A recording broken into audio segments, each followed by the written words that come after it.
guys, back for another video today. I'm trying to get back into the pace. So today we're going to talk about some of the baits and lures that I'm going to be using. I have quite a few lures left over from last year, so I'm not going to get into all the stuff that I have left over from last year. I'm just going to basically talk to you about some of the new stuff that I've got this year. Just to give you an idea of some of the stuff that I'm using as far as baits and lures. So let's start off with some baits. So again, as you know from previous years, I like to have a real mix of things.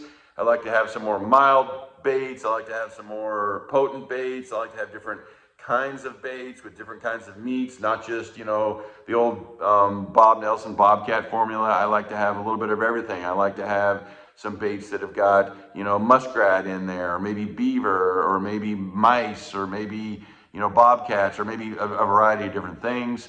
And I like different types of baits. So what do I got a little bit of? I got some Predator Control Group Gator bait here because again, it's unusual. It's something different.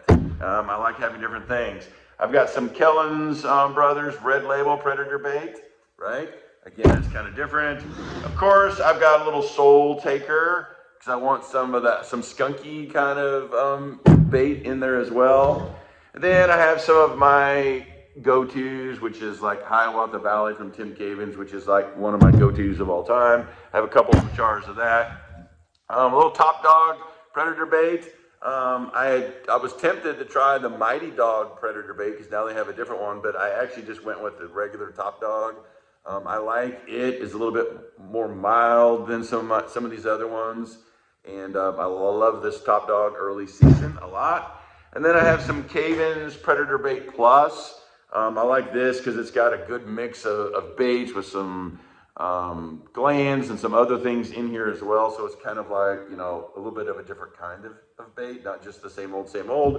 And then lastly, I have some Dunlop Lures Location Predator bait. I tried this last year and I did really good with it. And I kind of like it. And it's a little bit different. It's got a different base to it than any of these others that I have. So I like having something with a little bit of a different base. Again, I think it's important to have different things, use different things, you know, have some bobcat base, have some muskrat base, have some beaver base, have some mice base, have different things, some with some skunk, some without some skunk. I just think that's really good. All right, let's talk about some lures that I got. I got a little Kansas Trapline Products, old Ed Snyder's, some Moonshot Call Lure. I've never used this before, so I'm going to give it a call. Then I've got some standbys from Fox Hollow, some little Voodoo, and some GH2. I like both of those. Those are always good. I've got some Cavins products here, some Violator 7, which is, if you don't have Violator 7 in your bait bag or lure bag, man, you guys got to get that. Have a little Feline Fix, which I like that one as well. Have some Minnesota Red, even though I don't go after reds. Clearly, we don't really hardly have any where I am here in the Ozarks. But I like this, and I do really good catching coyotes on it. And again, it's just a mix. It's a mix because it's got Red Fox gland lures in it, and coyotes are totally into that as well. Then I've got something I've never used before. It's called Hostile Predator Gland. This was out of a Dunlop thing. I think I actually may have got this for free when I made my order. And then I have a little Vixen Elixir, going with a little Hoosier Trapper Supply stuff. And then lastly, I have a Kotz Brothers Predator called Toxie Dog. And again, I wanted something completely different that I've not used before. So I got that one. That's kind of the baits and the lures. I do have a few jars of baits left over from last year. I think I have a couple of Predator Control Group products. I have a couple of more jars of Cavins products.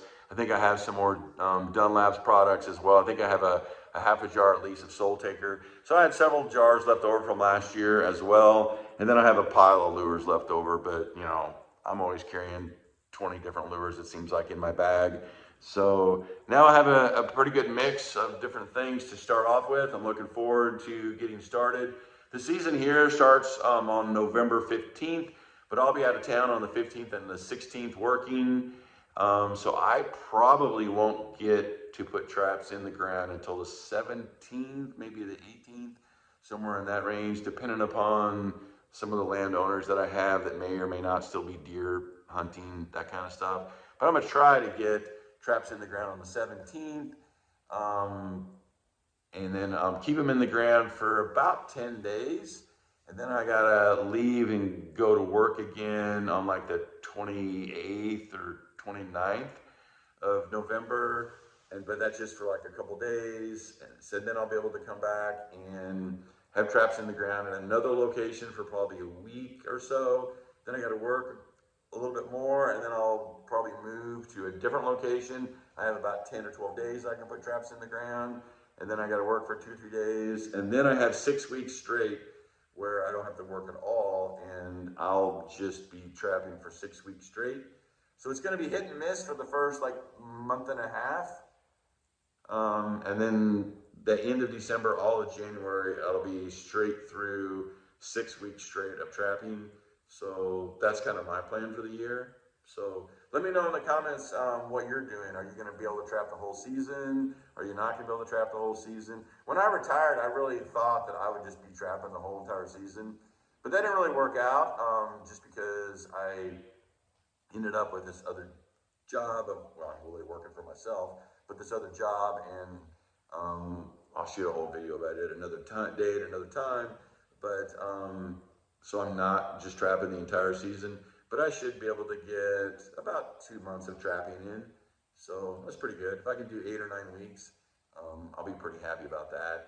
I know the season here is extended again through February, but February I won't be able to do hardly any trapping in. So yeah, it is what it is. So hope you guys are getting excited about trapping. Got a couple more videos I'm going to be putting out pretty soon. So I'll start pumping them out a little bit now that trapping season's around the corner. So talk to you soon. Be safe.